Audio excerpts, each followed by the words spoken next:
सुप्रसिद्ध रंगकर्मी आलोक चटर्जी।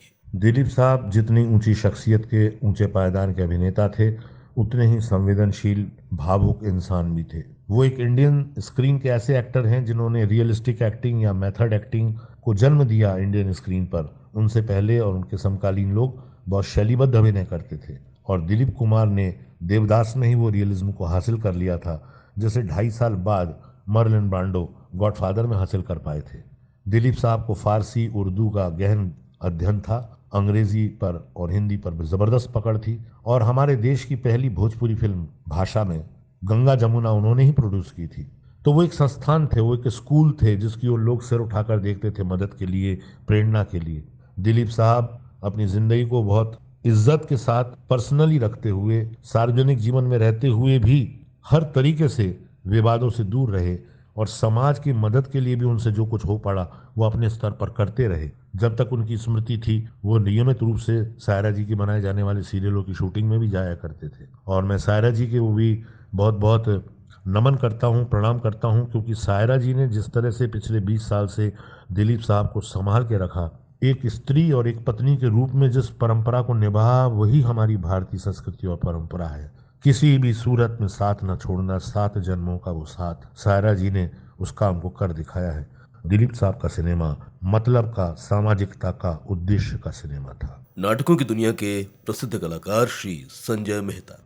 मैं संजय मेहता लगभग 35 वर्षों से रंग कर्म कर रहा हूँ। दिलीप कुमार जी एक ऐसी शख्सियत थे जो किसी भी तरह का चरित्र हो करने में सक्षम थे और सबसे महत्वपूर्ण बात यह है कि पारसी थिएटर जब खत्म हुआ और फिल्मों की शुरुआत हुई तो उस जमाने का जो अभिनय था वो, और उसके बाद जो बहुत ही मॉडर्न फिल्म जिसको हम कह रहे हैं वो जब आई, तो कैसे दिलीप कुमार साहब ने अपने अभिनय को बदला, ये एक बहुत ही महत्वपूर्ण बात है जो रेखांकित करने की बात है कि कोई फर्क ही नहीं कि इतना पुराना अभिनेता उस फॉर्म में काम कर रहा था, फिर अपने आप को एकदम बदल लेता है, एक नए फॉर्मेट में काम करने लग जाता है और उसी ईमानदारी के साथ, उसी शिद्दत के साथ, उसी इन्वॉल्वमेंट के साथ। तो एक अपने आप में ये देखा जाए कि वो इंस्टीट्यूट हैं और सिखाते हैं लोगों को कि कैसे अभिनेता को अपने अंदर बदलाव लाना चाहिए, और वो आज हमारे बीच से चले गए तो एक बहुत बड़ा वैक्यूम हमारे बीच में खड़ा हो गया है।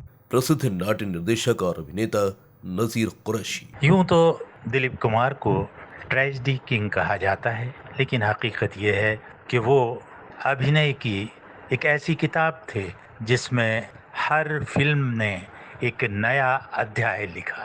ट्रेजेडी किंग वो कहलाए देवदास से तो गंगा जमुना में उनके अलग रूप देखने को मिले, और जब दूसरी इनिंग उनने खेलना शुरू करी तो शक्ति, सौदागर जैसी फिल्में कला प्रेमियों को, सिने प्रेमियों को दी।